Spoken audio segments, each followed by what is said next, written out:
that hasn't been corrupted by capitalism. Space! I'm escaping. Yeah, so basically, just couldn't help myself with that. Yeah, welcome to the show, everyone. Yeah, a bit of a random start there, but you can't beat a bit of Tim Curry. That's all I'm going to say. Yes, welcome along, everyone, to the 15th edition of the Changing Faces podcast. And it's the one place that can escape capitalism. Space! What I love about that clip is that if you watch it again, you can see him cracking up during the lines, and like he can barely hold it together. Sort of thing. Well, everyone hasn't. No one knows that it was Dave that was going to be joining me on the show, but you've now just given yourself up. But before we cut to you in your new house, I'll have you know, we have to, essentially a bit of Tim Curry right from the offset there. I will actually go back to it now, just simply because you have just mentioned it again. Let me quickly bring it back for one more time. Escaping to the one place that hasn't been corrupted by capitalism. Just here, he's like, space. And the thing is, I did think, how am I going to put this in the podcast? And I thought, well, there isn't anyway. But of course, my Instagram feed is just works in miraculous ways. That's all I can say. So anyway, as mentioned, welcome along to the Changing Faces podcast, episode 15. I'm James Chang. I'm your host. And with me in a second is Dave Collins. We're going to get to him in a second. But essentially, for those who are watching, please like and subscribe and all that jazz if you haven't done already, because a lot of you are very, very new. And a lot of you will be watching this without subscribing. So come on, give us a hand. Let yourself to be subscribed to our channel, because why the hell not? Shout out to any of you who are also watching this live via Mixcloud Live or on Twitch. And same again, leave us a follow, what have you, because why the hell not? And then if any of you are listening on any of our podcast platforms as well, a high five to you, virtual high five to you, and welcome along to the show. So what have we got on the 15th edition of the show? We've got a few things to review. We've got a near miss coming from IDGA official over on Instagram. We've got a DJ's nightmare come to life coming very shortly. We're going to be then going over something as a sort of in case you missed it, because this went around virally, so to speak, some time ago, and it is the worst DJ transition ever in Boiler Room history. Some of you may already know what I'm referring to there, but we're going to cover that because we haven't covered it yet on the Change Faces podcast. Then we're going to move into a quick story regarding the Skrillex crowd surf lawsuit, which comes with a little piece of footage of the actual incident, and then a whole lot of context after that. Then we're going to go into the bonus section of from the web section of our podcast. And Dave, you're going to love this as well. But essentially, we're going to be looking into Winamp, the classic Winamp. Yeah, baby. We're going to be reviewing some of the media players that users created. It's legit. I actually reinstalled that last night. I'm not even joking. Honestly, wait till you see some of these. Anyway, and then to follow up the from the web section, we're going to be going back to our little mini segment, which is Rate the Setup, and we've got another banging one of amazing creativity, but more on that later on in the show. Then we're going to be covering the news, and we're going to be covering news about AI and essentially what you can do about it if it's ripped your music. Then we're going to be going into the news about a player that NTS Radio has released. And then we've got this unfortunate news story that's coming from Electric Forest Festival, but more on that later on, along with a little news piece regarding Purple Disco Machine as well. And then to follow up, we've got a wee little interview coming along from coming from Jay Hill, the DJ, producer, record label owner, and dog owner. But we're going to get into that all later on in the show. Jay's going to be joining us for the second half of the podcast. And let me go back to here because, of course, no one's seen Dave yet. But we're gonna cut to him now, and we're gonna see There he is. Look, Hello there. Dave's in his mansion. Look at that. Welcome to my new house. Oh, I've even splashed out on a grand piano over there, as you can my see. God, look at that. Yeah, Dave's won the lottery here by all means, and he's he's really upgraded his room now. That's it. Yes, Dave immediately understood the context of Steve Curry there. Dave, I'm going to test you now. Wow. What's that from? Red Alert 3. You got it all in one. I think that I can't And believe did you it. know that's one of his last roles he did before he suffered from a stroke as well? Yeah, so I've seen recent footage of him post-stroke. It's very unfortunate, but yes, incredible actor and incredible acting talent. Something that is a bit more of another type of talent, so to speak, is this gentleman here, courtesy of IDGA Official. This is a DJ performing and essentially having a very near miss. Obviously, there's a lot of music in this, so we can't actually play this with audio. But Dave, I want to get your opinion on this near miss. What's he doing? That's it paused, and that's the CDJ. Did he flip it? So he was jumping up and down, then he randomly he knocked it, flipped over completely 180, and was able to continue the track. Wow. To give you an idea about what this scene is, this is a quick glimpse into the music. That he knew. He fucked up. So you can imagine that's the, build up. And here he is panicking about whether the track would work. But in the end, it did. Dave Collins, how do you conjure up words for that near miss? Well, props to Pioneer for making a resilient piece of equipment. Absolutely. And IGDA_official says here, quote, maybe a sign to take a step back. And actually, the video footage is courtesy of @amoebi.ofc. Some comments here. KXK Music _ says, quote, backspins are outdated. Deck flips are the new meta. Or DJ Isaac Official comes here saying, haha, you literally dropped Rise, which I'm assuming is the name of the track. He literally did drop it. He nearly dropped the whole thing by the looks of things. Okay. So there we go. But that, I'm actually surprised no cables fell out the back of it. Or the USB got fell out. Yeah. But all I'll say is that is a near miss. It could have been worse. You could be this gentleman, which you may have seen around in online, but we can play this with some audio. Dave Collins, one of your instant reactions to this DJ's worst nightmare.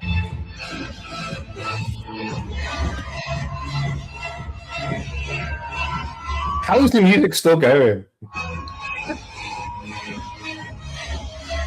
Look at this recovery as well.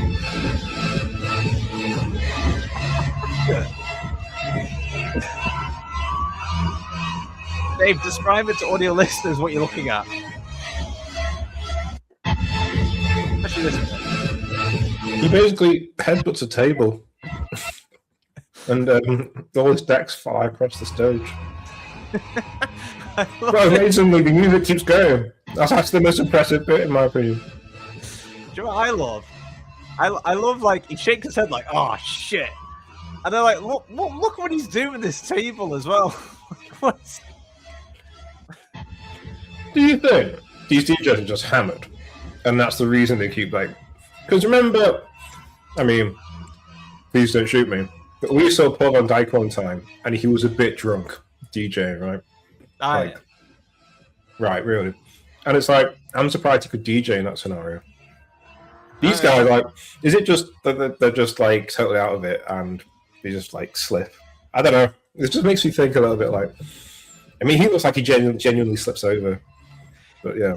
He does, and I do think that when it comes to his incident, he did slip a bit, banged his head on the table, but of course, all of it comes crashing down, literally the whole gear, and yet it all keeps playing somehow.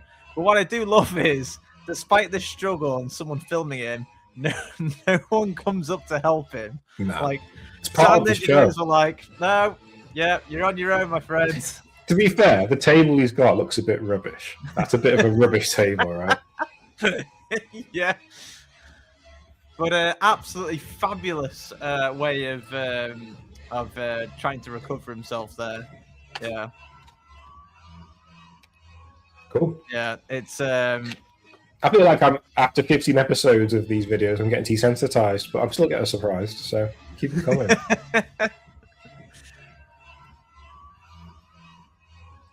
I'm just messaging Jay, who's just DM'd me about the current conditions in her studio. She's saying it's blazing hot here where she is, and she's just trying to cool it down. And her dog is also complaining, which I can understand.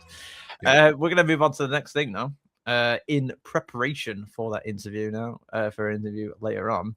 We're going to move on to the next bit now, which is essentially in case you missed it. And Dave, you may have missed it, but we actually have to have the music on now because we have to witness this DJ transition. And this comes courtesy of at Joe McClow or Joe MCCLO on Instagram. And essentially, the context here is, actually, do you know what? Let me just quickly mention, folks, the DJ's nightmare come to life that we just saw came courtesy of at Future House Music on Instagram. Just forgot to quote that. So this comes courtesy of Joe MCCLO or Joe McClow on Instagram. And well, let's just play it first, and I'll give you the context. So, Dave, just prepare your ears for this. It's quite brutal, considering the worst DJ transition of all time. I've seen this.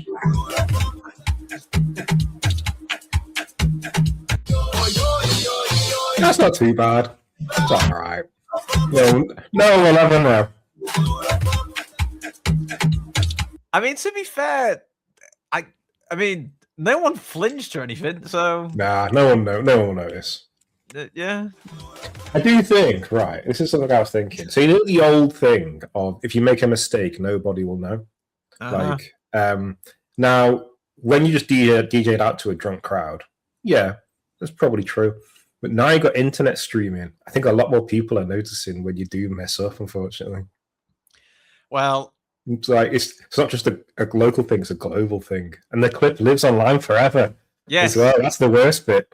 I mean, despite not many people in the room not seemingly noticing, unfortunately, all of us other people online have definitely noticed it. And yeah, essentially, Joe McClow has actually added some context here, fantastic context. So big ups to him as well. He says here in the post, quote, "One of the most notorious boiler room DJ transitions widely discussed among fans was a painfully mismatched set where the DJ completely failed to sync tempos, resulting in clashing BPMs, grating beats, and abrupt cuts that threw the entire floor off. Instead of a smooth blend, the tracks collided, creating a jarring mess of rhythm and melody, and the switch itself felt rushed and amateurish, highlighting poor cueing and the lack of crowd awareness. Clips of the transition circulated online as a cautionary tale, with viewers calling it a masterclass in what not to do and comparing it to audio chaos that could clear a dance floor in seconds.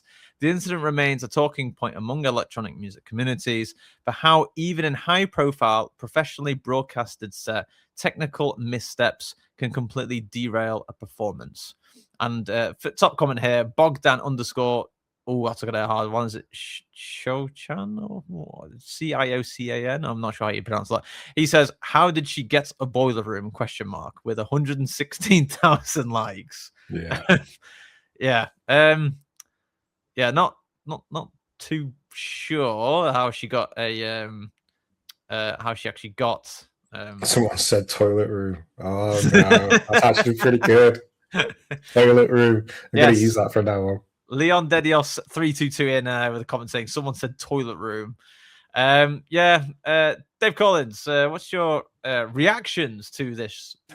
I feel a bit sorry for her. I can already see there's a few distractions going on here. So I know this is a boiler room thing, But do you like people dancing behind you when you're DJing like that? Because I find it really distracting. And then Boiler Room takes it up to like the next level, and you're surrounded by people. I don't know. I get a bit claustrophobic in those scenarios. Yeah, I can definitely I can definitely say that there is various distractions going on there, so we can give a bit. The other thing, this isn't a dig or anything, but the decks seem a little bit high for her, so she's like trying to reach over to a lot of the controls. So that's also a thing. I will actually say it's maybe worth pointing out, or anyone watching or listening might want to chime in here with actually who the artist is, because Joe McLeod does not mention who the DJ is, and the top bit here at Culture also doesn't mention who the DJ is either. But I'm sure she'll be very pleased with Dave Collins' assessments, giving a lots of benefit of the doubt. Well, you wait till her point 3. Point 3 is actually a bit of a trash talk. So point 3 is like, I think as a DJ, you always need that get out of jail type of situation. Like if the beat matching doesn't work and you can't. I mean, where's the headphones, first of all? Like, I just don't get this with a lot of DJs now. Like, why don't you wear these things? I understand there's booth monitors, don't get me wrong, but sometimes you just need to hear. We need to lock in and beat match, and you go, right, it's make or break. I need to beat match this in like 5 seconds. Headphones on, listen. I even shut my eyes sometimes when I'm trying to visualize like the beats. Do you know what I mean? If I'm really struggling to do it. Yeah, and it's a thing, man. And like, I can see her struggling. Well, it looks like she's struggling, pushing and turning all these knobs and everything. But the only knobs you need to touch is the pitch fader and the play button. That's pretty much it. Like, just lock in. Yeah, I feel like she could have taken a lesson from the YouTube DJ teacher Elliskins. I think she could do with a lesson from him, perhaps. But yeah, bit of a car crash. So I honestly think there's more things going against her than my little trash thing at the end. I do think there's loads of distractions, there's a lot of pressure, and she's obviously trying. And after playing on a lot of modern CDJs, you trust them to just do their job, like I do now. Like, as guilty as it is, if you just turned up at a club and you're like, right, okay, yeah, beat sync, whatever, it'll work. Yeah, seems to be all right, and then you mix it in. Like, you get so used to it not failing, and when it does fail, you need to have that backup skill to say, okay, this is my plan. I'm going to beat match manually, or okay, this is my plan. I'm just going to fade out and play the next one. Honestly, that works well. That works more than it should. It really works. It's okay. Just fading out a track. If all else fails, just fade it out and play the next one. Honestly, like, a bad beat match is worse than just fading something out. So. Yes, I would. Yeah, I would agree with that, because I mean, yeah, I would even like think you could, like, in that scenario where she was playing, I would personally just do a jog wheel spin on one of the tracks, just something. Like, what's your emergency get out technique? Is it a back spin? Is it just a fade out? Is it like, I don't know, some crazy reverb effect on the effects modulator? You know what I mean? Just have a backup plan to get out of a mix. I think we can agree. Definitely there was distractions there. But yeah, there's so much distractions. This is the reason I think Boiler Room has got a bit like comical now, like, because like when you go to see DJ is doing a musical performance, and like everyone seems to dance around them, and then it's almost become like its own sort of meme now. And I'm like, come on, guys, let the DJ have their space. They are making music. Leave them alone. It's already high pressured, let alone all the other stuff that comes along with it. Do you know what I mean? Yes, like, there is an essence of there's definitely an essence of. I mean, I guess they're doing it because it looks good, right? Yeah, it looks good, but it's not very respectful to a musician trying to actually make music. I don't know. Yeah, it's there is an essence of that, yeah. I mean, I come from the days of the DJ booth, right? So that's my perspective. The DJ booth is a sacred area where the DJs do their work, and you don't walk in the booth behind them and start messing about. Nah, man, the booth is the booth, and that's your little safe space to craft the music, you know? Yeah, it's well. I mean, the other thing as well is that there's usually lack of a DJ booth as well. This is it, and so there's no DJ booth anymore. Have you seen the boiler room sets where people just like start messing about with the decks behind the DJ's back? Yeah, they'll be like focusing on the second deck, and someone else is just messing about on the first one. It's like, what are you doing? Well, I mean, I'll definitely say just a random guy out the crowd goes, "Oh yeah, I could do it." It's like, mate, what? Yeah, these are very different times that we're living in now. I will definitely say when it comes to just your average DJing, and especially with your average boiler room as well. We're gonna actually go back a few years. Actually, we're gonna do some time traveling now, Dave, because we're gonna go back to 2012. Oh yeah, my sort of era. Oh yeah. And we're going back to look at this. It's a quick story, essentially. And it's to do with it's called the Skrillex CrowdSurf lawsuit. And a very interesting story. But essentially, we can't play the music because it's containing copyrighted music. But this comes courtesy of electronicmusic.official on Instagram. Dave, I'm going to play this clip. This is the famous clip. To Skrillex. See. Okay. And that's him jumping into the crowd, and he definitely did get people revved up to essentially get everyone ready to receive him, essentially. So whilst that's playing, I'll just quickly add some context to this incident. It says, quote, in 2012, during a high-energy performance at the Belasco Theatre in Los Angeles, Skrillex jumped off the stage and into the crowd, a move that was common in the peak era of aggressive dubstep shows and heavy bass music concerts. What was meant to be a spontaneous crowd surfing moment quickly turned into one of the most talked about legal cases in electronic music history.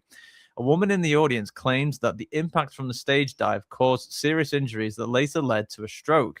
She filed a lawsuit against Skrillex, his touring company, and the venue, arguing that the performance environment was unsafe and that the jump directly caused her medical issues.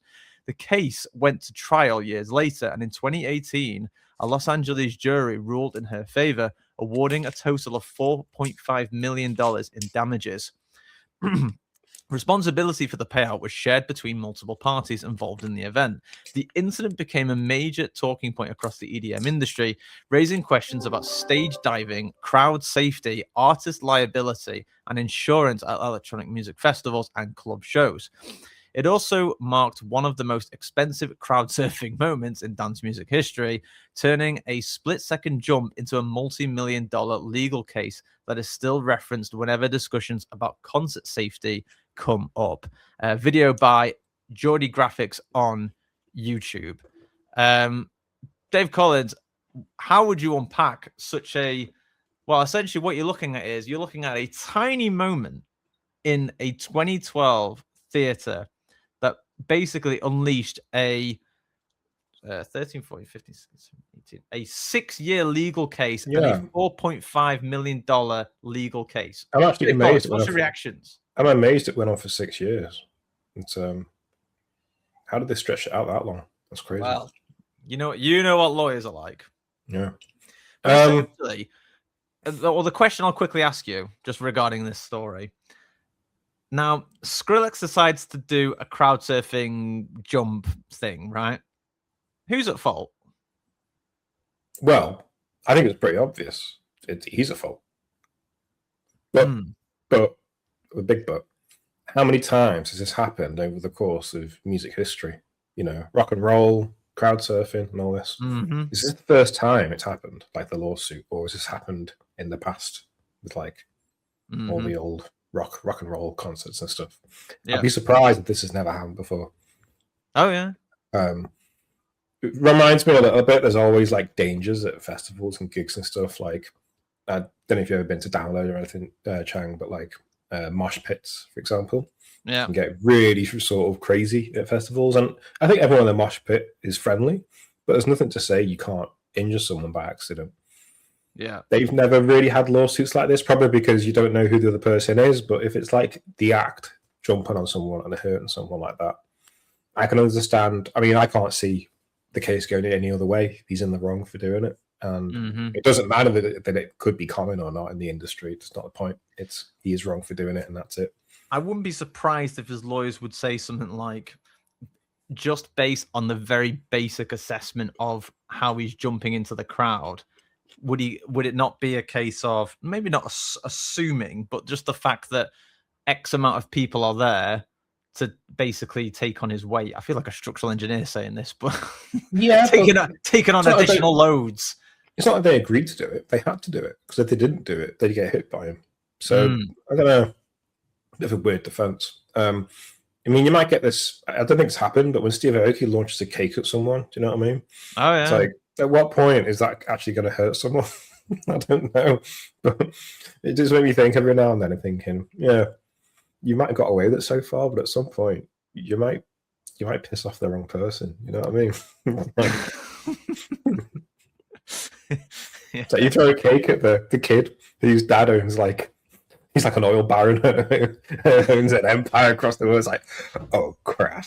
Yeah, you better go, mate. Yeah. They'll basically they'll throw back like a whole tray. I think Skrillex was a bit stupid for doing that, and he probably deservedly lost the case, to be honest with you. So, yeah. What do you think just quickly, I'll just ask, what do you think that says about like the venue as well? Like how much can you put on the venue? Not a lot. Because they were involved in that legal case. Did they hire at the venue for Skrillex, or was the venue putting the night on? Well, the concert was happening at the Belasco Theatre in LA. Yeah, but was there a production company that hosted the night and they rented out the venue, or was the venue running it itself? If that makes any sense. Yeah. So there was Skrillex's touring company that was involved in the legal case, and the venue. So that touring company is probably more responsible than the venue is, because the venue's just hired an act. However the act performs, that's why I have PLA, public liability, or PLI, sorry, public liability insurance. Just to re-quote it, it says, quote, she filed a lawsuit against Skrillex, his touring company, and the venue. Yeah, I don't really know how the venue would be responsible for that. Now, if she fell on a nail that's on the floor, then the venue's liable. But this is just a scenario where Skrillex, as part of the touring act, decides to jump on her, basically. That's what it comes down to. So like that. But if she fell over and she fell on a nail or something, then the venue would be liable, right? That's my interpretation of it anyway. It's kind of weird though, because the amount of gigs we've been to that are basically just dangerous things waiting to happen, and no one's ever been injured. You know what I mean?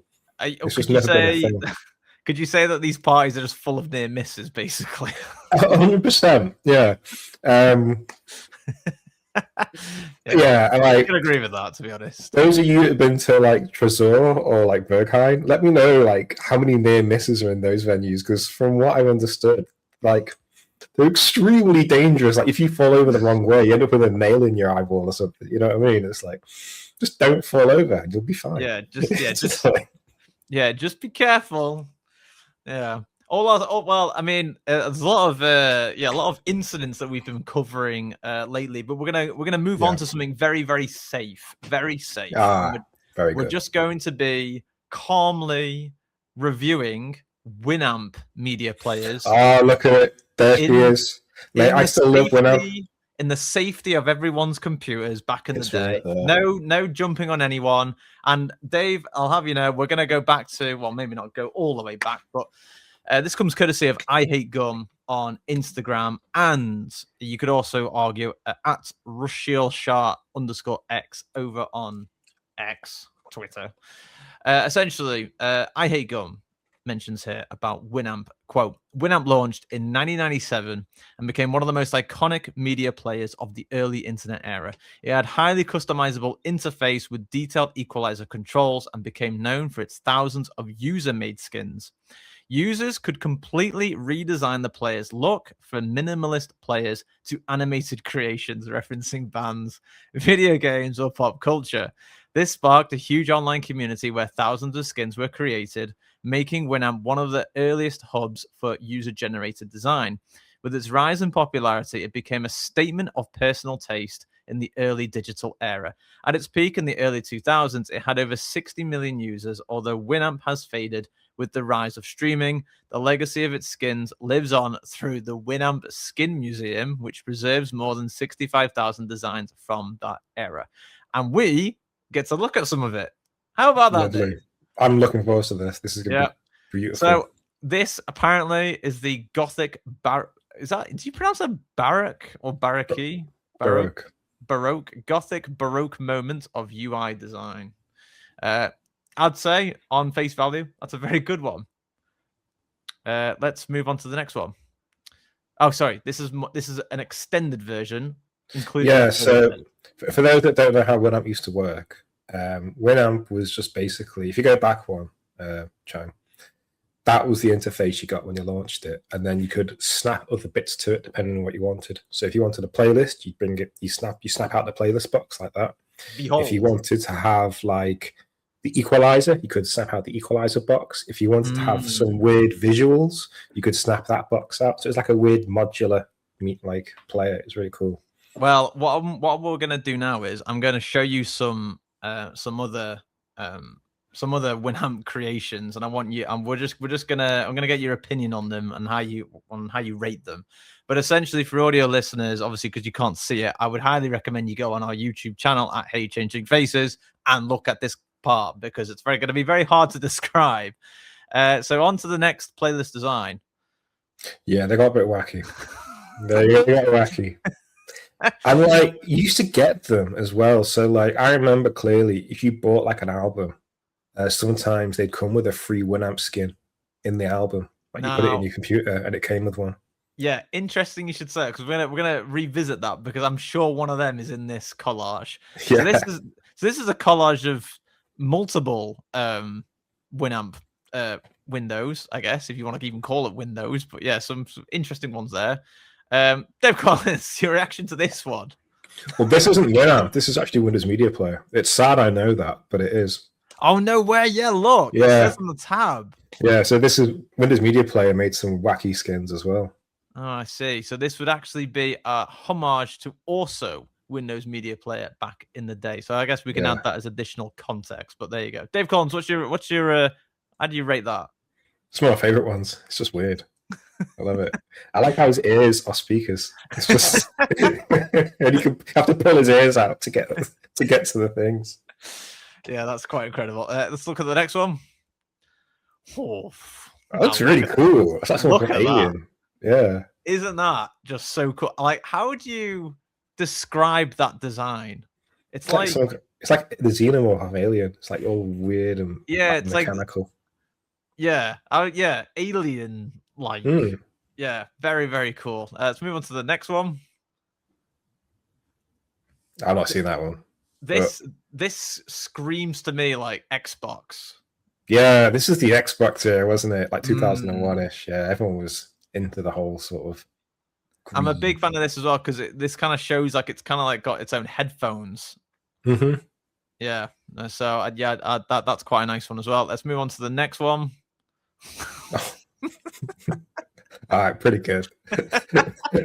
I like how this is how Winamp skins got so inventive. Do you see? Although he's all over the place, do you see his lightsaber in the middle? Yes, that's the play counter for the track. So like as the track goes on, it'll be going along his lightsaber like this. Do you know what I mean? Like, why was that necessary to do? It's so like Star Wars Episode 2, I get, but like the massive emphasis on Obi-Wan Kenobi, it's incredible. So anyway, yeah, that's a belter, and yeah, the lightsaber design here for the playhead is incredible. Yeah. So that's a real doozy. We're gonna move on to the next one now. Homer, yeah. I like he's judging the track that's being played. You know, it's like, oh. I guess you could have called that the Homer player, I guess. But yeah, that's another interesting one. Next one. Mountain Dew. Mountain Dew. Again, green. What's it with green and all these skins? Hey, I mean, it's very easy on the eyes, isn't it? But could you ever see yourself using a Mountain Dew corporate sponsored player? I might download it tonight. Why not? You can sense the sugar intake in there already. I'm sure one of these knobs is your sugar levels. Yes, here's your cholesterol unit. Let's move on to the next one. Oh yeah, I had this. I remember using this one. Yeah, MMD3. MMD3. Yeah. This looks like some random codec from like Metal Gear Solid or something. Like I feel like that you'd be talking to Snake through this, not listening to music. Yeah, pretty much. I think this was. I'm going way back, but there was like when Winamp was out, there's a few competitors, and one was called the QMP player or the quintessential MP3 player or something like that. But QMP was like a competitor as well. That I can go on for ages on legacy media players. Well, I feel like we've got very boring with software now. Like this is when software was fun and goofy. I mean, do you know what I mean? This is this is a cool one. I'll definitely say that. Let's move on to the next one. Yeah, that's cool. I like that. This again is going in that alien genre, I guess. Yeah. This looks something incredibly organic, wouldn't you say? Like, where's the play button there? Like, I don't know. There's somewhere. Yeah, where is it? It's here. It's this one. Yeah. But it's like you can't really see it very well. Yeah. Imagine like you've got this loaded up and you're playing music and like, I don't know, like your little sister or your little brother comes in and say, "Oh yeah, like we gotta go." And you like, "Oh, do me a favor, just go on my computer and just pause the music, will you?" They'd be on there for bloody ages trying to find it. Let's move on to the next one. Nice. Limp Bizkit. Going back to your comment, Dave, you said some albums came with custom Winamp skins, right? Oh, is this one of them? This is the Limp Bizkit album. I think this was one of their. I think this was their debut album, and this was their custom skin for it on Winamp. Nice, cool, man. Looks very cool. Looks like it was made in about 5 minutes. Yeah, definitely got its nice album art on it as well. This is the next one. Really likes Mercedes. Oh yeah. Nothing says expensive than a Mercedes-Benz Winamp player. I remember years ago, one of my old workplaces, one of my colleagues used to love cars, love them. And he'd themed his entire desktop to be car-based. The cursor was a car. All of the little notifications made engine noises. This would be up his street. Well, no doubt.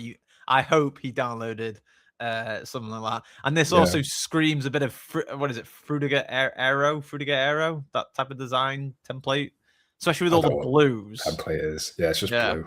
So we got that one. This is the next one. Again, alienish technology. Yeah, and it looks like it says Genesis up here. This is pretty cool though. I like this one. I agree. I feel like these are a bit timeless. They just look cool, don't they? Yeah. The stretched out playheads here is giving it a weird 3D effect thing. Yeah. So I think we both like that one. I think it could go. Yeah. This is the next one. Cool. Resident Evil. Yeah. So in case you just wanted to quickly listen to some music, but you're a big fan of Resident Evil 2. I think as changing faces, we need to make a Winamp skin. I think we need to do one. Yeah. We can even have all the faces can do different things. So you can have your face to play the music. And then that'll be it. Just a bunch of random faces you can click on. Do you want the speakers to be part of Dan's ears and his head? Yeah.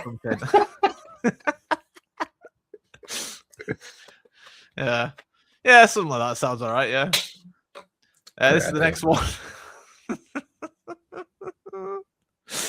Again, I don't know why this is necessary, but it looks stupid. But I love the equalizer of carrots. You know what I mean? It's like, just let me turn the carrot up.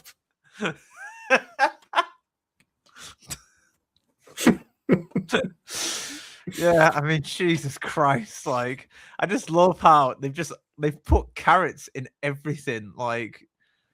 Even this design bit here, there's a bunch of carrots. There's carrots on the side here. I mean, yeah, absolutely outstanding Oh, design here. beautiful. Move on to the next one. And now, Xbox skin. Yeah, there we go. so cool. Like, Yeah. you were like the cool kid if you had something like this, an Xbox One. Very, very cool. Definitely not dorky or in any way or the shape or form. Very, very simple. No, man. Next one. This is cool. I like this. You a fan of this one, Dave? Yeah, I do like this actually. Super Metroid Winamp media player. As far as like when you're playing music, it looks like you're actually playing the game. So I'm assuming anything went with these skins. Honestly, it was a bit like, I mean, I don't know. It's wild, isn't it? But that's what's so nice about it. Like, what do you use for your media player nowadays, for example? Just Apple Music. Isn't it so boring compared to this? Like, I mean, yeah, because it's like, yeah, it ain't got shit on this. Like, this is really unique. And we've got 2 more to go now. 2 more to go. So this is the other one. Oh, sorry, no, that's the one that came with that. Oh, that's a nice little miniature. And that's one of the very little ones. But yeah, Dave Collins, what gets first place for you in your opinion out of the ones that you've seen? The Bugs Bunny one. That's up there. I just like the carrots. That's just a cool idea. And then, although it's not Winamp, I like the green guy with the ears. That's always been one of my favorites. Yeah. If you keep going back, B1, forget about him. That's a quality one. That one with the ears. You got to pull his ears out to get to the. I only just play the song. Yeah, I always knew that like that was going to be one hell of a segment. But for those of you that are older than me and you love Winamp, I'm going to plug AIMP or AMP as I call it, and it's sort of like a spiritual successor to Winamp that's still making releases today, and it's really good. AMP is really good software, so check that out if you want to go back to the good old days of media players. The good old days. Yeah, well, there you go. You heard it here first, folks, and let's just hope that if they want to sponsor as well, then be sure to let us know. But speaking of sponsors, I'm going to quickly do the ad read whilst you take a refresh yourself, Dave, with a bit of water whilst I go through this. And post James Chang me, let's hit it. Changing Faces is the top spot for your CF premium content, and it is the #1 place where you can go and help support the team. Mixcloud.com/Changing Faces, all as one word, is the place to go. With a select subscription, you get playback controls enabled, early access to our shows, and some exclusive thrown in there for good measure. And on top of all of that, it supports us here at Changing Faces. Very important. One more time, it's mixcloud.com/Changing Faces, all as one word, or find out more over on our site, changingfaces.live. For all other updates and posts, be sure to find us over on places like Instagram, Facebook, Blue Sky, X, and of course, YouTube by searching for Changing Faces or our handle at @HeyChangingFaces. Don't forget, if you want something mentioning, be it a product, service, release, or whatever you've got, in our sponsor break, be sure to email us at hellochangingfaces@gmail.com. Dave, I'll be really honest, we are drastically behind here. Yeah, I thought we were. We've got 15 minutes to try and hammer through the news, but I feel like we can do it. But we did reserve a good amount of time for the we reserved a lot of time for that Winamp thing, but that was worth it because there was so many decent ones. Are you going to install Winamp now? Are you going to go back? I may just do that because it is a delight and a timeless thing to look into. But before we do any of that, though, I'm trying to. Where is this link? Oh, it's here. We're going to go into the news now, folks, and we're going to start off with some more modern technology now. And this comes courtesy of Benny Sun from Resident Advisor. Have you been AI'd? Now you can check. Artists are competing with AI artists lately for chart positions and in playlists. But what about if an AI has ripped your music? Well, now you can check. Benny Sun from Resident Advisor writes, quote, "The Atlantic has unveiled a new tool that allows artists to check whether their works are present in data sets used for AI training. Compiled by researcher Alex Reisner, AI Watchdog draws on 4 giant data sets spanning millions of songs that are being shared with the AI development community. Tracks from millions of artists in the electronic and dance music community can be found via the tool, from its superstars to its underground and independent artists. AI Watchdog was established in 2025 to highlight the millions of books, research articles, and video media that has been used to train AI products. It has now been expanded to include music datasets. The tool isn't comprehensive. It only draws upon 4 datasets that Reisner found in research papers and AI data sharing sites. One dataset contains 12 million tracks, while another contains 9 million tracks. The 2 other datasets both contain over 100,000 tracks. That is an absolute truckload of music. Companies like Google and Stability have openly utilized these datasets, but due to the AI industry's opaque mechanics, it's currently unclear who has used these datasets and how many others like it may exist. A track appearing in the tool doesn't definitely mean it was used to train AI, but due to the existence of other datasets, a track's absence is also not evidence it has been used." There is a lot. He's written a lot more here, but I'm gonna have to keep it quite brief here. But Dave Collins, what is your opinion on the fact that 4 datasets are carrying more than 20 million tracks for AI training? Doesn't surprise me at all. It's especially now that AIs can interact with APIs. It's doesn't surprise me in the slightest. I think it's the scary bit. They haven't even given the AI that artificially. The AI is most probably just found. It's sort of just found it online and downloaded it. Right. That's what I'm thinking. It's probably done. Yeah, it's quite remarkable, isn't it? Even says here on the Atlantic Instagram post, which I'll quickly quote. The Atlantic on Instagram says, quote, "The data sets that Reisner discovered include hits from major pop artists such as Bad Bunny, Taylor Swift, and Nirvana, in addition to jazz artists, classical composers, and tens of thousands of minor artists across genres." And then it mentions about oh God, look at this. One data set contains 12 million tracks and would take 91 years to listen to on its own. That's a real wild real wild statistic there, but yeah, absolutely incredible there. Yeah, that is really wild. Yeah, so I mean, at least the AI Watchdog is available, and at least now, all I can say is artists around the world, you can look this up now. I'm just going to try and see. What does this mean? If, for example, your music is in this data set, what does that really mean? And what can you do from there?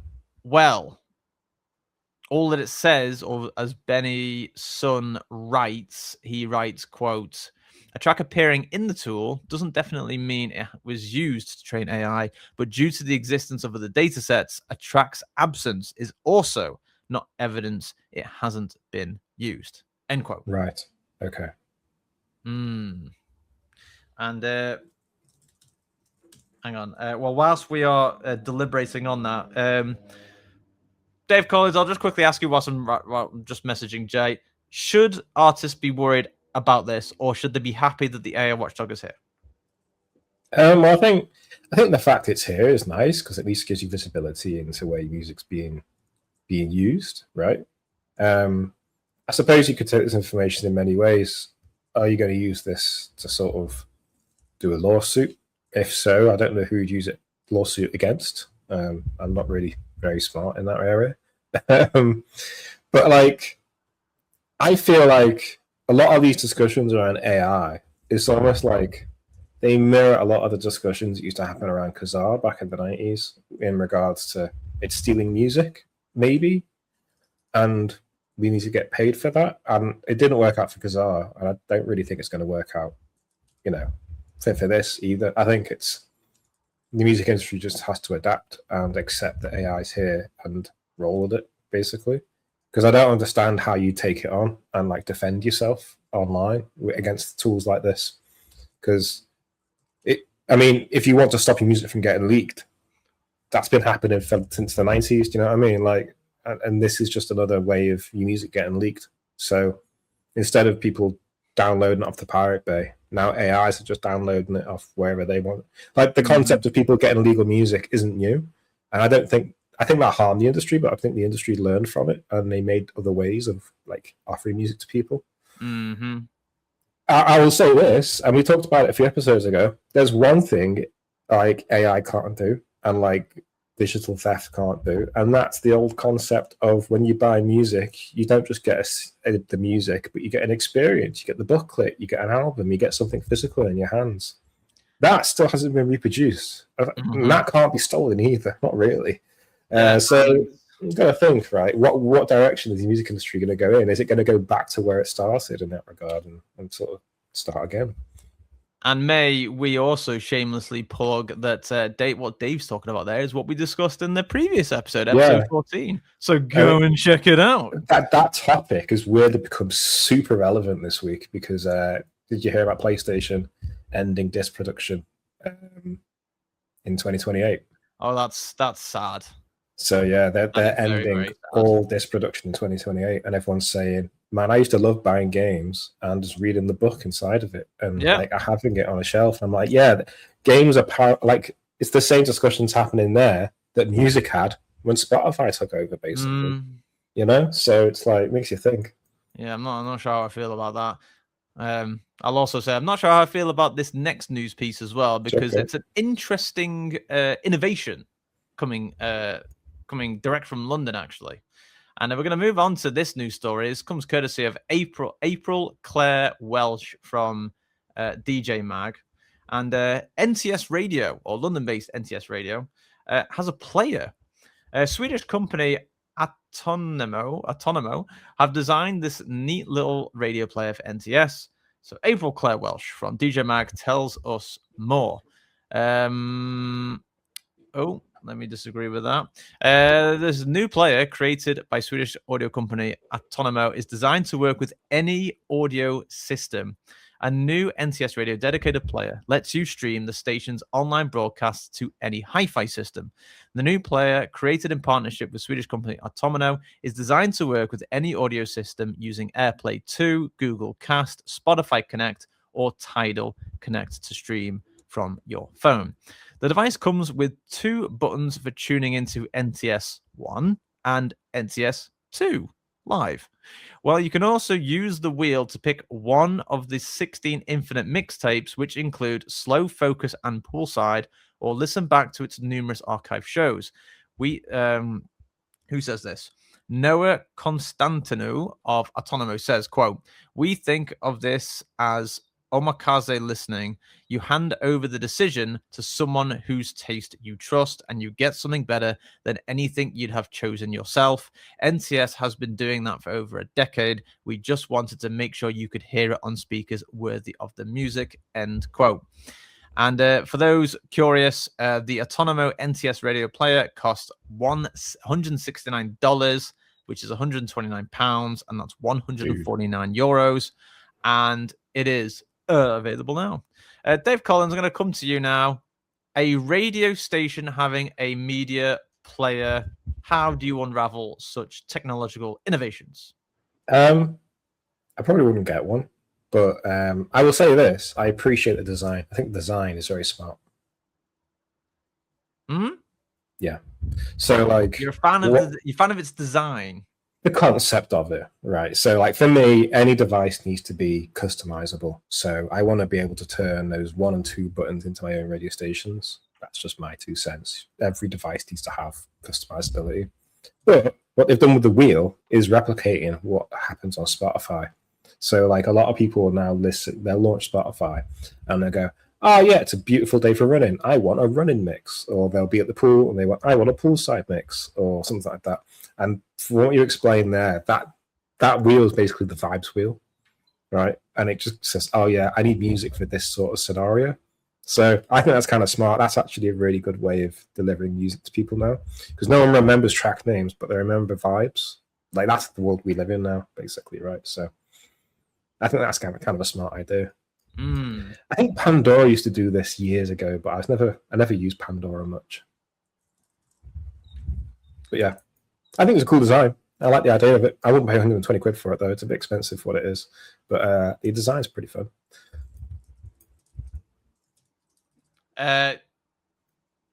What you're witnessing now is my failure to multitask because of right. I do want to talk about this. I'm still just messaging Jay because I think she's running a little bit late. It reminds me a bit. Let me add some more logs on the fire. A bit like the iPod Shuffle, right? So the iPod Shuffle was a very basic device. It only did one thing, and that you put music on it, and it just played it in shuffle. And this is a very simple device. It can't do a lot of stuff. It does less than the iPod, basically. But what it does do, it does really well, which is tune into, in this scenario, NTS radio streams, and you can select the vibe on a vibe wheel, basically, from what I can understand of its purpose. So given that, I think it works pretty good. It's a bit deceptive. It says it works on any hi-fi system, though. And then it says AirPlay to Google Cast, Spotify Connect, or Tidal Connect.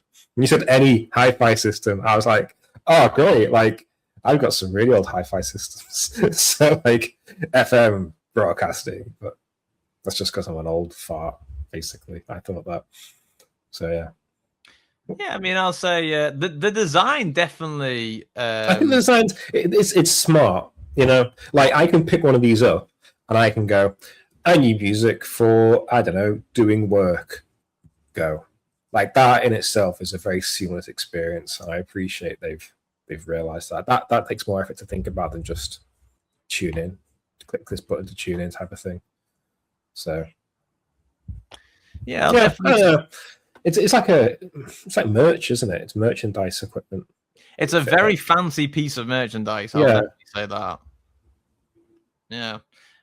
We've been given a bit more time because Jay's going to join in... What time is it now? 57. So we're at 57 minutes. He's going to join in about...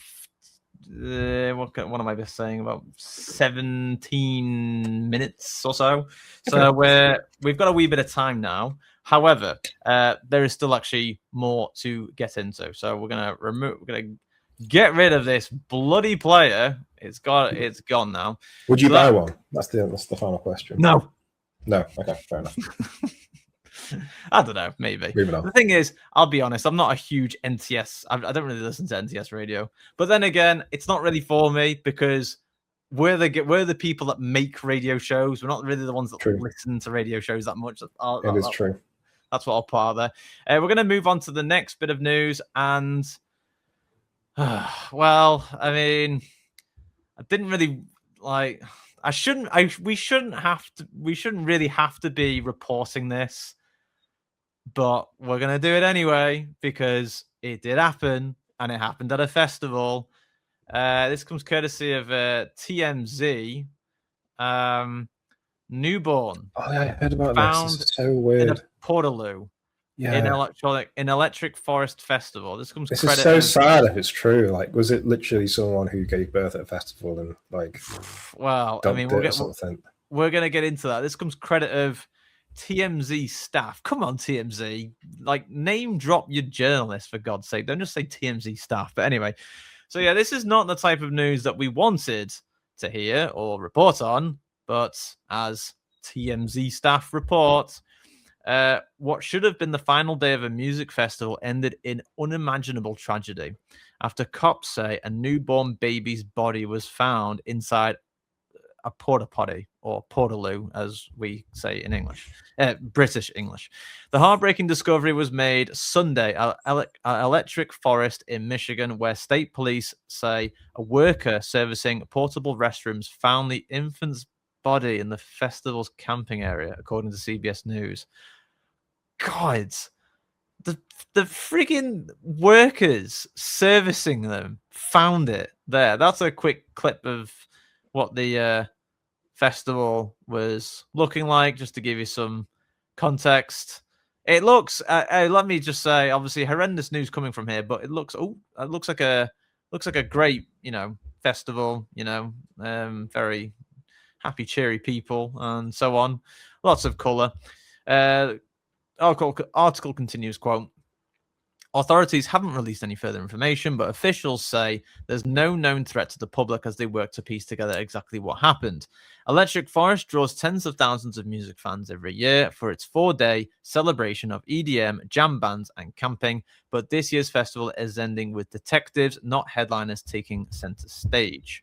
You got a quick clip here of the... Oh, no, I can't play that because it's lots of copyright material. An investigation remains ongoing. We've reached out to Electric Forest for comment. So far, no word back. Yeah, what can they say? However, I've got a little bit of extra context here as well, which I'll just quickly add onto this. So this comes from the source. This comes from CBS News. This is courtesy of Nick Lentz of CBS Detroit. I'm just going to quickly add to the bottom bit here. So... yeah, so as Nick writes, quote, Michigan State Police personnel are investigating after the body of a newborn baby was found in a restroom at the Electric Forest Festival on Sunday morning. The state agency said the portable restroom where the body was found was in the camping area of the annual music event in Rothbury, Michigan. Officials said, quote, the body was discovered by an employee of the restroom vending company during routine maintenance, end quote. According to the agency, there is no known threat to the public as of Sunday evening, nor that the details have been disclosed. And then it just goes into saying, anyone who's seen anything unusual, please report it, yada, yada, yada. The festival at Double J Ranch, which features dozens of DJs and music artists, started on Thursday and is expected to wrap up on Sunday night, according to its website. Rothbury is around 61 miles northwest of Grand Rapids, Michigan. And I was about to say a bit more on that, but that's actually where it ends. Dave, have you ever come across a horrendous story like that before? That's probably the worst, to be honest with you. That's pretty horrendous, isn't it? Yeah. Don't know how I feel about that. It's not good. I know this all looks cool and all, but this is just not the this is just not the one, really, is it? I mean, the thing is, like, imagine being the worker, like, I'm sure they see some shit, and I mean that figuratively and literally. I bet they see some shit, right? But like, oh god, I mean, all I'll say is, do you remember like the sort of like wee little game you do at a festival where it was basically Portaloo roulette, where you've got a stack of Portaloos at a festival and it's anyone's guess what the condition is like on the inside, right? And you saw some crazy stuff, and I'm sure I did too. Like, I remember seeing a mountain of crap, literally, filled with tissues, and then someone decided to put a can of Foster's on top of it. An empty can, of course. But that just was just like the crown on top of the mountain of shit. And like, this is the type of stuff that you only really see in festivals, and you kind of like, that's really crazy to see. But like this just goes beyond like anything that's like even remotely funny. But like, I guess the other question is like, who in the right mind is like, oh god, like, just the thought of it as well, that some girl went in there, literally did the dizzle, the baby comes out, leaves it there, and where did she go? Like, did she go and continue partying? Is the party that good? You know, difficult. Maybe she doesn't realize. I've heard cases of that in the past where, like, someone gives birth and they didn't even know they were pregnant, and they didn't even know. You know what I mean? Like, labor's not like a 24-hour induced thing. It just happens. But you think that's what it might have been like? I don't know. I honestly don't know. I'm just saying that, like, that's the only scenario that I could see where this is slightly plausible, because otherwise it just defies reason as to how someone could do that. Do you know what I mean? It's That just- is impossible how someone could do that, to be honest with you, in my brain. It's But- just mental, isn't it? I mean, Yeah. the thing is, we've heard some crazy stuff from some US festivals. Like in previous episodes, you remember the Burning Man mystery, murder mystery, where someone was found, like, you know, covered in blood with no explanation of how they died. You know, there was that we covered in a previous episode. And now we're getting a story here about a newborn baby's body being found in a Yeah. porta potty, as they describe it. But I mean, I personally just don't like. It's just, I mean, like, even if they didn't know, how can you not know though? Like, I don't know, because the thing is, I mean, I'm not a woman, but like, surely, like, come on, like. I mean, I have you not heard know? that it is a phenomena where sometimes births just sort of happen. Do you know what I mean? Yeah, And how you know if you're pregnant or not, that's a different discussion, right? But sometimes people don't even know they're pregnant. They just one day they just have a baby. I don't know. yeah, But this is stuff I heard online. Do you know what I mean? Like, it's not the norm. We need someone we need a nurse, a matron to tell us how common stuff like this is. But yeah, it really is. Yeah, it really is something. I'm gonna. Oh, hang on. Oh, there you go. I've switched to it now.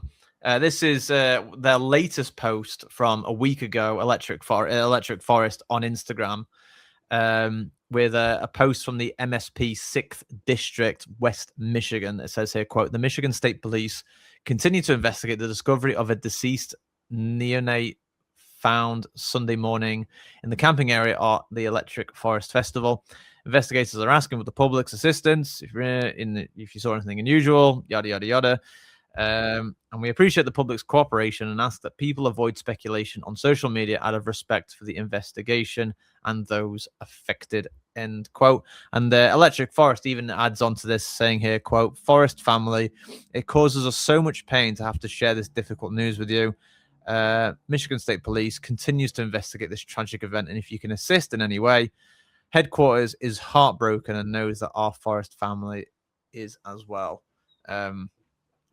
Yeah. Well, all I'll say is, guys, like, please, like, I mean, oh God, I just, I'm hoping that there is a swift. I mean, what can you hope for? I mean, God, it's like it's already, it's already happened, I guess. But all I'll say is the news took a deep dive there of a change of something tragic. Can't say we're going to be sharing another really tragic story, but this is also not a great story either. But this comes courtesy of Christian Eid of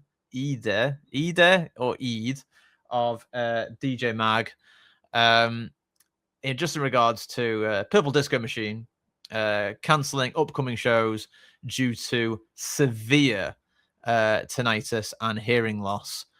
This is actually I've tried to keep news fairly recent because, of course, the obviously our issue was originally is just the fact that whenever we did news, it was some of it was quite old by the time we came to record.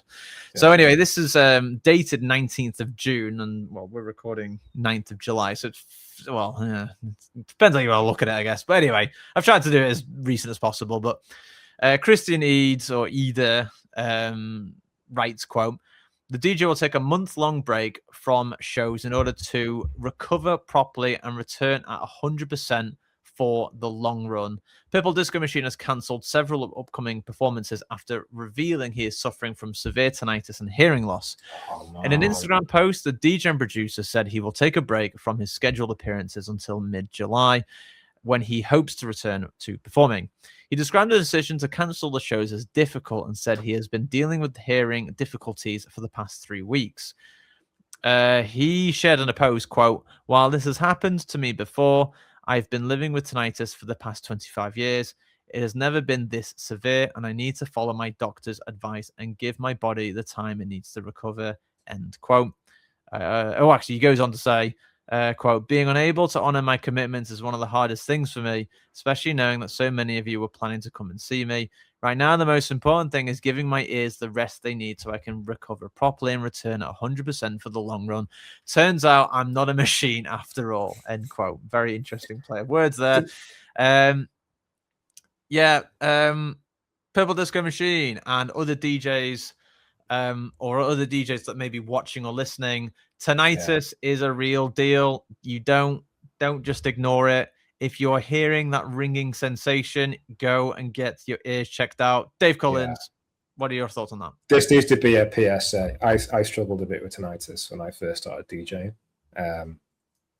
Got over it, to be honest with you. But like, I mean, you can't get over tinnitus. If you got tinnitus, you got tinnitus. But there's signs that you are putting your ears into stress before you get to that point. And I experienced that just going to clubs, let alone DJing in them. Do you know what I mean? Like, when your ears are ringing for 4 days straight, that's not good. You know what I mean? That's not a good sign. No. Imagine that all the time. It affects your sleep quality. It affects your mood. It can drive you nearly insane with how bad it gets. There's many DJs over the years that have got tinnitus. Paul Oakenfold, I think, was one of the most famous ones. Yep. And I just think, because I don't think people take hearing seriously enough, right? Especially in nightclubs. Get some earplugs. They're more comfortable now than they've ever have been. I got some Loop earbuds because you recommended them, Chang, and they're amazing. They're the best earplugs I've ever owned. It doesn't really reduce the quality of the music. In fact, it makes it sound better in many scenarios because they're just really good at what they do. They don't just mute the music. They cut out harsh frequencies. They're really comfortable. And I think if you're a DJ, just watch the film. It's All Gone Pete Tong. Watch that film, and then you'll understand how losing your hearing can suck ass, and you should look after your ears and just wear some earplugs. I will wear earplugs. When I go out clubbing, I'll always have them in my pocket, just in case it gets too loud. And it saved my ass so many times. And the feeling of walking out the club when you're done and you can still fucking hear things, that's amazing, right? It's like the best feeling in the world. You go, oh wow, that's so nice. Yeah, it really is, and we can definitely hammer it home just to say, tinnitus is no, it's not something to ignore. And Jay's joined us as well. She's in the background at the moment. You're in the background at the moment, Jay, so we can't see you just yet, but it's good to hear. It's good to see that you're here. Nod for me if you want to join right now, so you can just quickly get in on this news story. Oh, excellent. There we are. Look. So, Jay Hill, welcome along to the show. Hello. Hi, guys. Jay, we're literally just wrapping up the news here. But yeah, essentially, we're just covering the news that Purple Disco Machine is cancelling some of his upcoming shows due to severe tinnitus and hearing loss. What is your thoughts on the idea of tinnitus? Like, for example, if anyone's listening or watching that is like, teenager or in their mid-20s, they go clubbing a lot, but they're not protecting their ears. What are you saying to them? Well, twofold. So one, I actually had a boss that would talk about, like, every time that he went to a great show, he was like, I had tinnitus for days and it was awesome. You know? What's horrible? Yeah. Yeah, you know, and I'll never forget that. And I was like, he just loved it, you know, but it is, I mean, you know, if you're whatever age you are, it is important to protect your ears and, you know, invest in a pair of, I don't know, I think they're like $75 here in the US. You can get like custom earplugs. You can go raving and not worry about it. And so, I don't know. Severe tinnitus is probably, you know, like, yeah, the poor guy is suffering like some serious issues. So yeah, absolutely. You know, and I tell you what, Jay, you came just in time, just to say that. What excellent advice! Perfect timing. Yeah, it's folks. Let's just say, the message here is like keep. That's the other thing as well, Dave. You'll just quickly mention it as well. Obviously, people think you hear it, like your hearing's just like it's there. Don't worry about it. It's always been fine. No, it's not. Well, I Your think, hearing's not fine. Yeah, I think we Sort your ears out. nerd out about it because we rely on them so much, in the studio and stuff, and we try and dissect frequencies and production techniques. People that don't do any of that, they just think, oh yeah, that's just my ears, isn't it? And then they're not hypercritical of like their ears like we are. But after, when it's too late, it's too late, isn't it? Yeah. So, no, like once it's gone, there's no getting a new pair of ears unless you. Right. That's the key. You've only got 2 pairs of these bloody things, these bloody ears. So you got to be very careful. You ain't got no more. Ears here as well. Yeah, Dave. Let's just say it's not like that. It's not like that Windows Media Player custom thing that we saw where you got like 6 speakers on the ears. Yeah, man, I want ears like that. Come on, let's do it. Dave, for this interview, I'm going to remove you. But you're still here. You're more than welcome to stay here and chip in if you would like. But I've got you in the background. Can you still speak? Speak for me now. Oh, okay. You are actually muted. Okay. But you are actually in the background, but we can't actually hear you. Because obviously I'm going to take over and do Jay's interview. You're more than welcome to stay, and you're more than welcome to leave. You can do either or, but we're going to have you there just for the time being. Because we've only got 45 minutes to interview Jay Hill. And actually, before we start this interview, there was something I wanted to quickly check, and a way of sort of like starting the interview. Very, very briefly, for those who are watching or listening, who's Jay Hill? Like, who's that on our screen? Jay Hill, electronic music creator and selector, founder of People of the Light Records, and has got releases on Hot Creations, Super Frequency Recordings, I'm assuming that would be, King Street, Lucid Flow, and I Records. And to start us off with your interview, I want to start by just showing you this post that I came across, and I'm just going to lead into some of the questions I was going to ask you. So this is courtesy of EDM Music on Instagram, and this is 15 of the most iconic DJ booths of all time. I'm going to quickly run you through some of these. But what we've got here is Paradise Garage, New York. Studio 54, New York. Ministry of Sound, London. Pasha Ibiza. Heartbreak Disco, New York. Fabric London. Trezor, Berlin. I'm sure Dave can attest to that as well.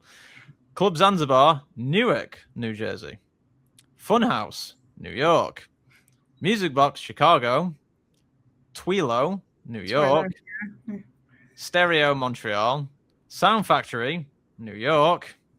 Bond Casino, New York. The Warehouse, Chicago. Oh, that's all of them. So basically, if I can, out of the 15, 1, 2, 3, 4. Does Newark count? Newark is very close to New York, so let's say I think they're being pedantic there. But 5, close enough. 6, 7, 8. Yeah, so 8 out of 15 DJ booths are all considered or based in New York City. Yeah, and obviously, a lot of these famous DJ booths were actually predominantly all in the NYC. And I did want to start with that and your connection to the New York City clubbing scene, because you've played countless times in and around the city. How do you feel the city has changed in its nightlife? Is it better or worse, in your opinion? Yeah. So firstly, I just want to say I am surprised that they didn't put Cielo, New York in that list, because that is, from my perspective, one of the best. I mean, probably more in the modern day DJ booths of all time. It was absolutely incredible. Function One Silvers in the booth. Oh, really? Yeah, and club and and DJ booth alike. By far, that is one of the best DJ booths I've ever played at in my entire life. So yeah, so I'm surprised about that. But how would you describe that booth though? Is it like very high up, very low? No, you know what? Tiny? It was it wasn't so high up to where you felt like the DJ was, you know, so far away from the dance floor. That actually wasn't, you know, but it also wasn't like right at the ground level. So you could see the crowd, and the crowd was in a box, like a small square box. And in the meatpacking district in New York City. And when you got into that box, whether you were a dancer or whether you were just, you know, enjoying the music, you were just like surrounded by it. You couldn't help but like just be engulfed by that experience. And so actually, like, I mean, the DJ booth was a close experience to being in that dance floor, but you know, it was small, but like there was nothing like being on that dance floor in and of itself, you know. So but it was cool that at least from the DJ booth you could see what was happening with the crowd, you know, because you've got to, you know, like it's like premium crowd reading experience. Exactly. Yeah. You could literally look and see what people are liking and probably everything. like what they had for dinner. Yeah, and what they're all thinking. But then you're like, shit, I want to be there, you know, because they're I'm working. About two places at once. My goodness. Yeah. So it's that. Yeah. So I was surprised that it wasn't there, but yeah. So for my, you know, experience, it was just absolutely incredible and iconic. So, but yeah. So as far as the scene has changed so much since because I actually had moved from California, where I'm originally from LA, and moved to New York in 2010 to like pursue my music dreams. And the scene at that time was absolutely on fire. You know, it was just like, it was like nothing else.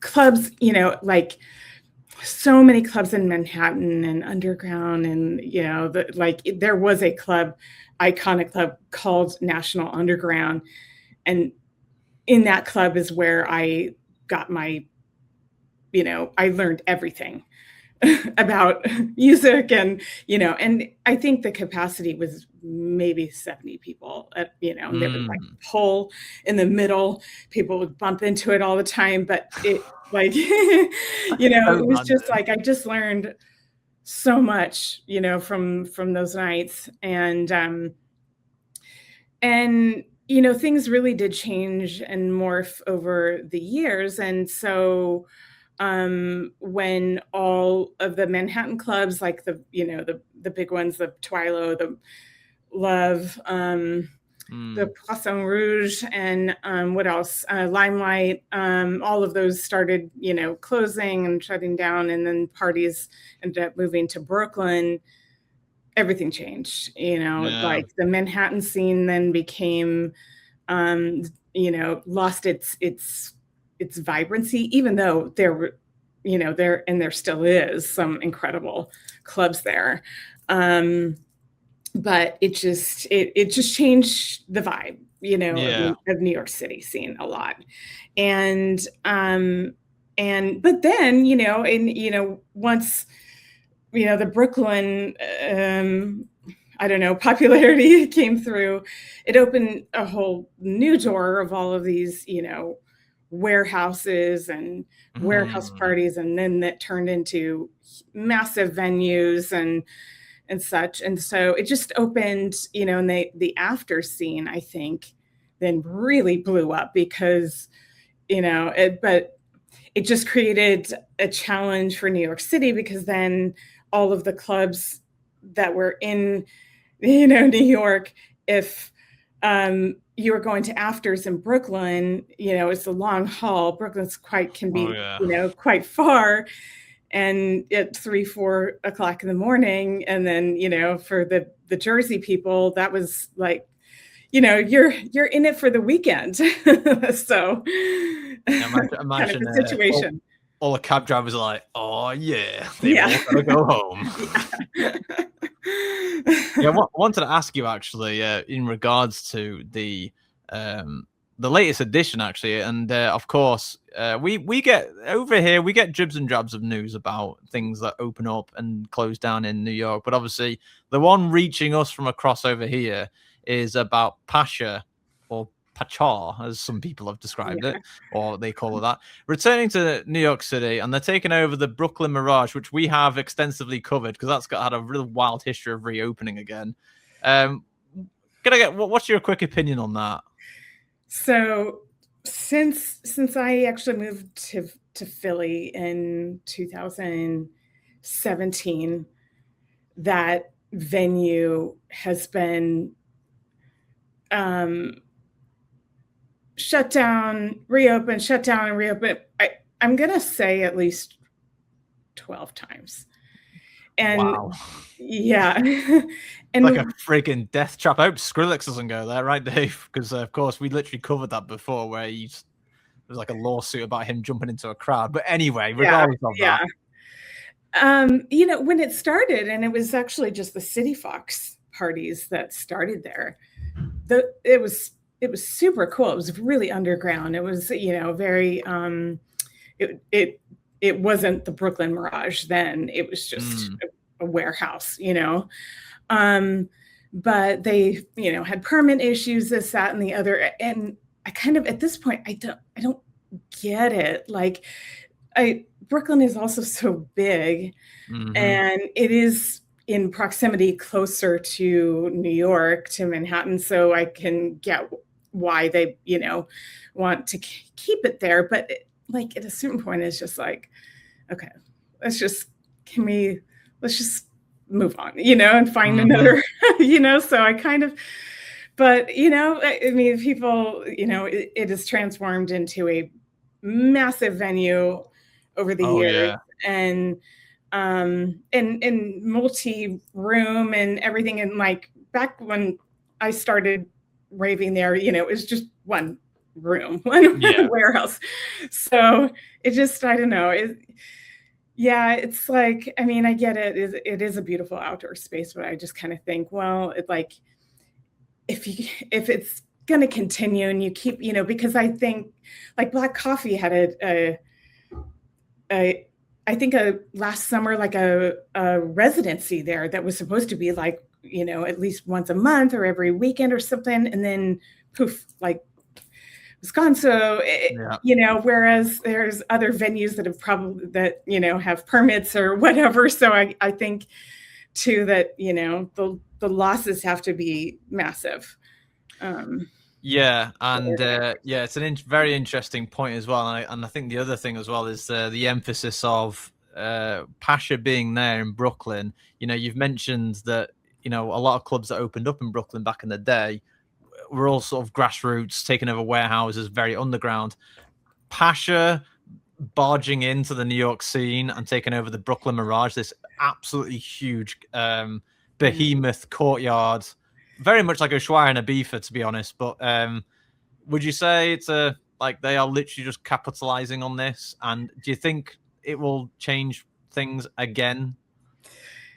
Yeah, it's interesting because I think they actually had tried to open a club in Brooklyn, I think more South Brooklyn, like many years ago. And it flopped. And also Sankey's did too, and it flopped.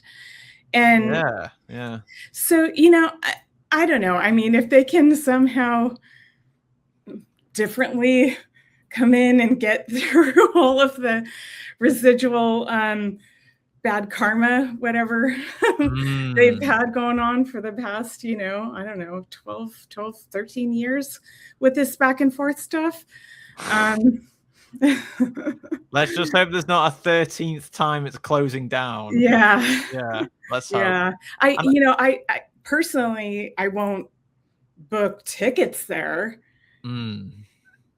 as just a raver because I'm not confident that the show is going to go on, so like, and it's a lot of money Yeah. that, they're charging. So for each night, it's not like it's, was like $25-$30 like it used to be, but now it's like a couple hundred, I think, per ticket. So yeah, it's just, so that's quite a bit.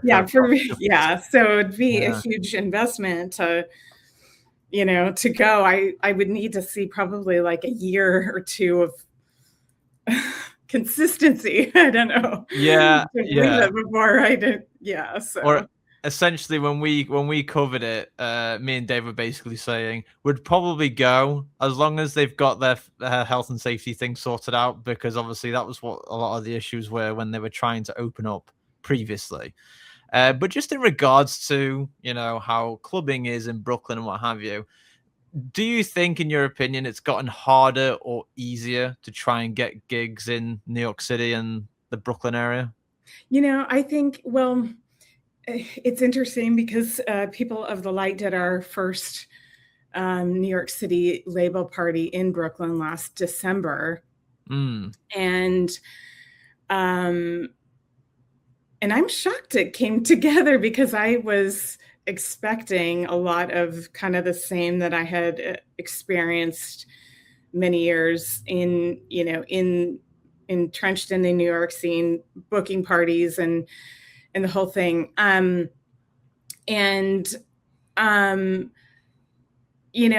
think it's not impossible, but I definitely think it's, they say in Hollywood that for all the actors, like to get local, and I think that is kind of the key because, New Yorkers, they want to like, either you are a big name from somewhere else that people will readily recognize.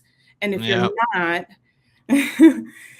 not, you either need to like know a club owner, a couple of promoters, and probably, it takes quite a bit, but, New Yorkers, I think, are very much like they need to see you to believe you, believe that you're there.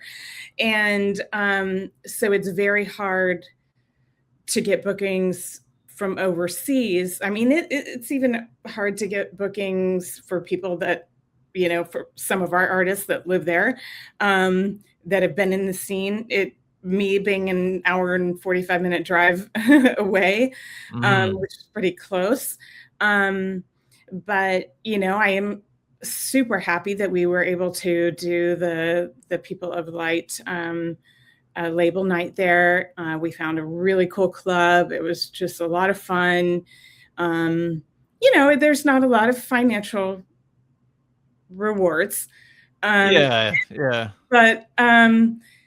I think as long as you accept that, and it's, I think it's a tricky line that's drawn when you are approaching clubs or promoters or whatnot. They're, if you kind of come in and you're like, this is my mandatory DJ fee, that might create another layer. Or if you've got a booking agent that is requiring a lot of fees, that's going to be another hurdle, unless you are that really big name that is going to assuredly sell out the night. So and or what you could do is you could, for the next POTL party, you could just take a leaf in the tree of Pasha, $100 ticket entry. Oh yeah, you are so making money after that. I do want to quickly jump on what you mentioned as well about obviously your commuting distance, because as you do live in Philly or Philadelphia, how does that city compare to New York City in terms of its nightlife? It's a great question. It is Philly is a micro scene, but it is a scene with deep roots in electronic music.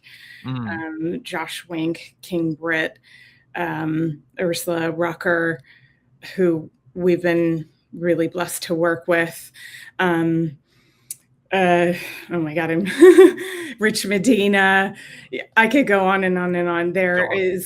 You've got major deep roots in Philly, so it really has its own vibe, and it's a little bit less, I think, intense than New York, or and definitely not as pressured as far as, like, you know, when you're DJing, like, you've got to have, 50 people coming through the door, and, out of those people, they need to have spent, whatever, 3 drinks minimum, blah, blah, blah, blah, blah. Yeah. And that you have in New York City. I mean, I think there used to be that a little bit here, but it's nothing to the degree. So that was also kind of the appeal for me to move here, also with getting my own studio, whereas in Brooklyn, I was sharing a studio with several people. So, and it being a little bit cheaper here, but still being quick enough to be able to get to New York. I mean, if you get on a train, you can be there on the fast train in 50 minutes or something. So I'll tell you, well, that's a very rare thing for any American to say, that you can actually get on a train and go somewhere as well. Yeah, very, very interesting. Yeah, because I've often thought that where obviously, because Philly is in such close proximity to New York's taken all of the limelight. But I'm aware that very interesting music scene. So far, obviously, we have been talking about DJ gigs and so on, but I wanted to dive a little bit into all the things that you are currently doing, because if I've got this right, we can count this up now. You're a DJ, you're a producer, you're a label owner, and you have a day job, and you're a dog mom as well. Yes. How many PAs do you have? Surely, like, come on. Yeah.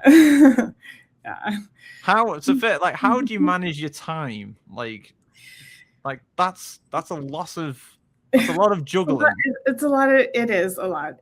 But you know what? I think over the years, I've found a groove to it.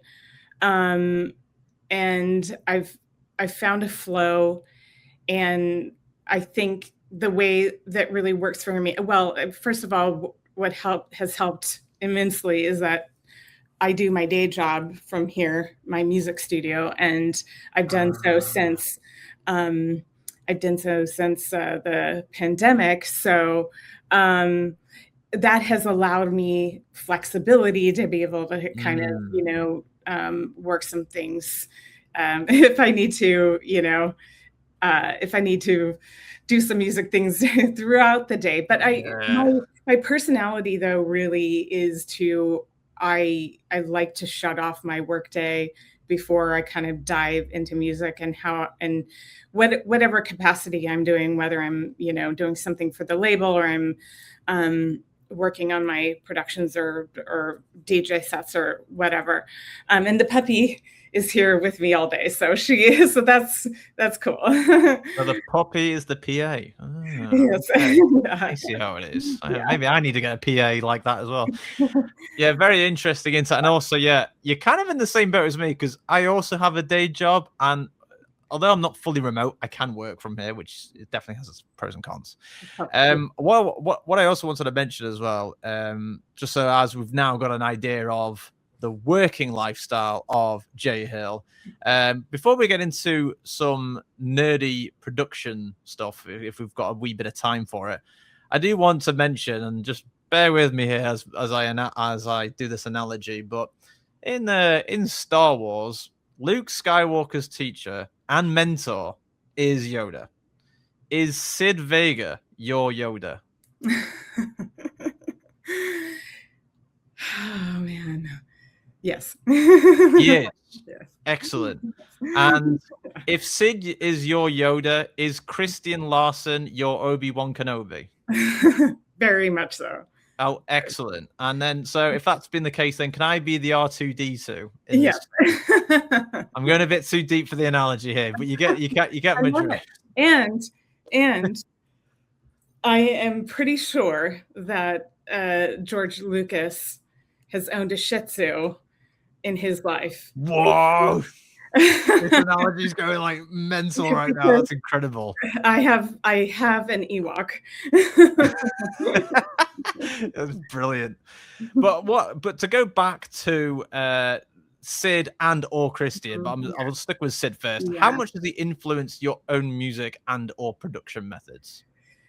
Yeah, that is such a great question. Well, first, I have to say, I mean, Sid, he is very, very meaningful in my life. I mean, he's probably one of the most important influences that I've ever had. And what's interesting is because, you know, I actually used to sit and like watch him in the DJ booth or outside the DJ booth at Cielo.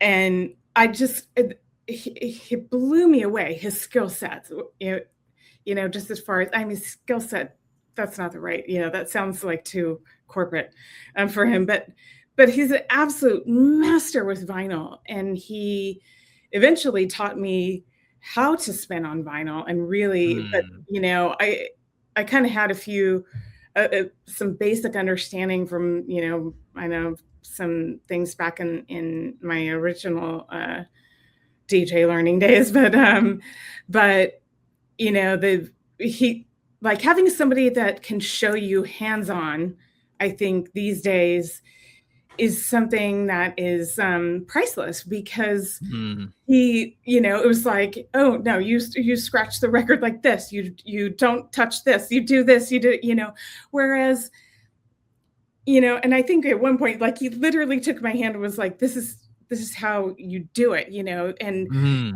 you know, and so, and that just shows, I think, you know, his patience, his kindness, and and this was whilst it was all in Cielo as well. Well, no, I think he taught me like, you know, so, yeah, at his apartment or something, but I also, what I learned from him, from watching him, is how he just flawlessly directed the crowd and took it where he wanted them to go. And he knew his records so well. And of course, like at first, and it still is overwhelming when you think about it and you think of the volume of records that, you know, the catalog that you need to have to know every single, you know, A track and B track, and, you know, and it's so all up there. It's all up there. Yeah. And he really taught me this essential skill of training your ears, you know, and I think that's also something that you know, that is missing today, because like we're looking for a number to beat match and this, that, and the other, and like this guy was like, no, here's 2 records and you're going to beat match them. and yeah, and you've got no numbers here, this is you're just, yeah, so yeah, making me nervous already hearing that. So, and I kind of feel like you know, that and the vinyl DJs from, you know, from that era don't get enough credit for just that, you know. Oh, absolutely. Yeah, I mean, so and then from there, was really cool is that then over the years, you know, I went to audio engineering school in New York, and then you know, things just started flowing and changing, and we it's kind of like mind-blowing to think about how all the dots connected with he and I, you know, just going from the DJ side of things. And then we played gigs together and absolutely had a blast. Such good times playing with Sid. And then And then to the production side, I also was just blown away at how talented, how deeply talented he is with, with crafting productions and being able to be, to give very, very specific feedback, like, oh, I would do, I would raise it to 500 hertz or whatever, or I would add a really cool, percussion, and and just the way that he's just has, I think he has the most golden ears of of anybody that I know. We got to protect him at all costs, I swear. Yeah, yes, we do. From one producer to another, I will definitely also say specific feedback is absolutely golden.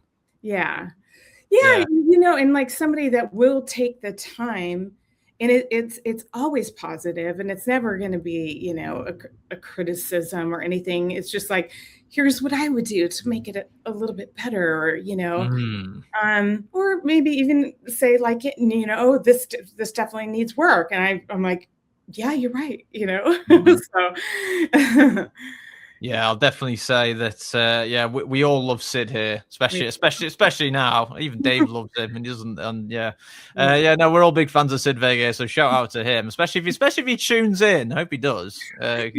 All comments are going to be flooding for him. In regards to production, I've heard that you are working on an album. Do you want to tell us about it, or is this a bit too top secret for you? No, it's not top secret at all. I am working on it. It is moving very slowly. I think I just completed 3 tracks, and but it's a challenge that I wanted to give to myself, because I've always, I think, produced one. Well, I only produce 1 track at a time. I'm not one of those people that can have a bunch of ideas on the desktop. With the way that my brain works, I have to finish what I start, essentially. And so it's just, regardless the amount of time that it takes, that's what I have to do. So, but I'm just letting it flow organically, and there's no pressure with it. I haven't even decided, like, if I intend to like shop it, or if I'm going to release it on People of the Light or whatever, but it's just like something I want to do for myself. And so it's generally more, more on the techno side, but it's also going to have some electronica. And you know something as well, it's not very common for a lot of artists to say that they have an album. Releases and singles, yes, but an album is the next hurdle, so to speak. But how many tracks are you going to have? Do you know yet? I think that I'm going to probably go for 10 seems really overwhelming to me, and so I kind of thought maybe I'm going to go for 6 or 7, and then that leaves room for like some remixes, and then, and then we'd have 10. So, but it's just because sometimes, like these days, and being that I have to make music when I'm, when my head is clear, when everything is kind of, to force it is. It doesn't work. Yeah. And that's the lesson I've learned time and time again. So I think, I'm just going to kind of keep going. I've got the next one in mind, and we'll see how that one comes together. And I'm kind of just take one at a time. It's very exciting times. And I tell you what, don't forget that idea, because that's the worst thing for me. If I have an idea in here, I might forget it. It's very common. Yeah. I do want to quickly, because we've only got 10 minutes to go, but I do want to quickly move on to very quickly about the label POTL as well, or People of the Light Records as the long word. Can I quickly ask, how did you come up with the name of the label? Great question. I actually, I saw there's like this little museum that's over here in Pennsylvania, random museum in the middle of kind of nowhere. And I think I had taken my niece there and was trying to make her learn about art, and and she was really bored, and so I was trying to I don't know, just teach her some stuff. Anyway, I saw this beautiful painting, and the title of it was "People of the Light," and and I actually kind of struggled at first, like with taking the name, but then somebody said, well, that would actually be, you're not naming your exact artwork that same title, so it's kind of it, but it would be a great, label for the name, or the name for the label. And I actually had a couple different ideas that I tossed by friends, and that was the one that stuck. And so that's well, do you know what, that was a question I had generally for the interview, but that was also just for my own curiosity. So I'm glad I actually got that as well, just because it did make me think for a while. And in regards to POTL, there is a question I had here. Oh yeah, guys, we've only got 10 minutes to go. Tell us a little bit about the near future projects over at POTL. Is there anything that you would like to? Is there anything that you would like to mention? Yeah. There's something in my eye. No, there isn't. Yes, we have a very special next release coming up for POTL number 20. We are going to be releasing our very first compilation. And this is the first time I'm sharing it. And you and I talked about this a year ago, running around in London. It was just an idea then. It was definitely just an idea. And now it's actually manifesting. And without going in too deep, it is taking a little bit longer to come together because because basically it's going to be a representation of the best of the best. Yeah. The all stars of sorts, but it has been impossible to come up with the best of the best, because in my eyes they are all supreme, and all 75 tracks that we have released thus far have been, from my perspective, absolutely incredible, and they've like made us to what we are today. So it's a bit of a tribute, to all of you artists that have been a part of the last 7 years now. So I can't. You could have the compilation album. Like the name could be something about light, because it's obviously it's a POTL release, People of the Light. So like, I don't know, light bulbs. I don't know. I have no idea. I'm not on for names. It's been so hard to come up with a title for it. It's been so hard to come up with the best of each release. But what I've conceded to do, even though I'm not a numbers chaser at all in music, this is the one time that I am letting the numbers decide which, because otherwise I can't choose, so it's like the best sellers of each release, and that's what it's going to be. So I'm super excited about it, and I'm very excited that you're going to be a part of it, obviously with all of your contributions. And so Yeah, I'm also looking forward to it as well, and I'm gonna squeeze in this other question. If you can give me an answer of like of a minute's worth or 2 minutes worth, Sure. because I've actually skipped through tons of questions. I've made far too many for you. But one of the questions I wanted to quickly ask you were the challenges of managing and having your own label that other people may not even know about. Yeah. I'll give you 2 minutes to answer that. Oh my gosh. Okay. Well, oh man, this is a hard one to fit in 2 minutes. It is there. I did not know exactly what I was getting myself into. At first it was just going to be a label for me to release my own music and my own back catalog, but then that got boring. I'm like, I don't want it just to be my own music, and I'm, it's not person of the light, it's people of the light. So,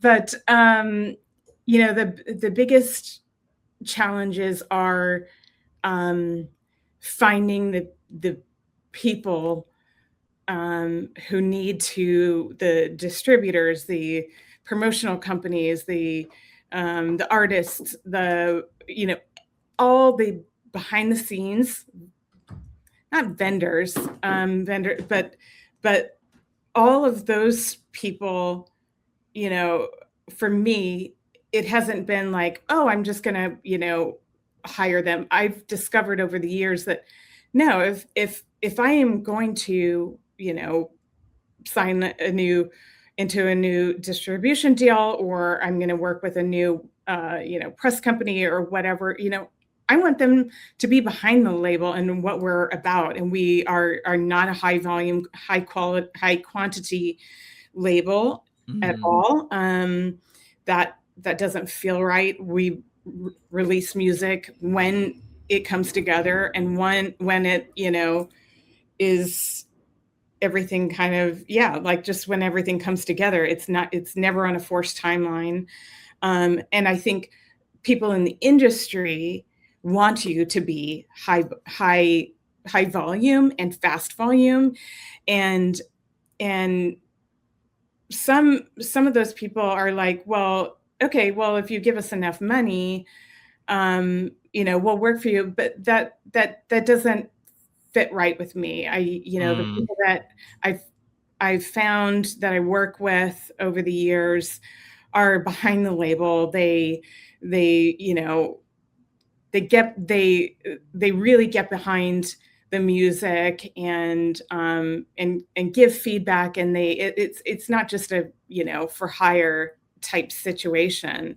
So I think that is navigating through, all of that and being able to, but if you're a high volume label that does a release every month or whatever, and you don't have the same kind of approach that I do, which is totally fine. There are, it's just for us, what is right is like the people that are excited about the label. And what doesn't feel right to me is when,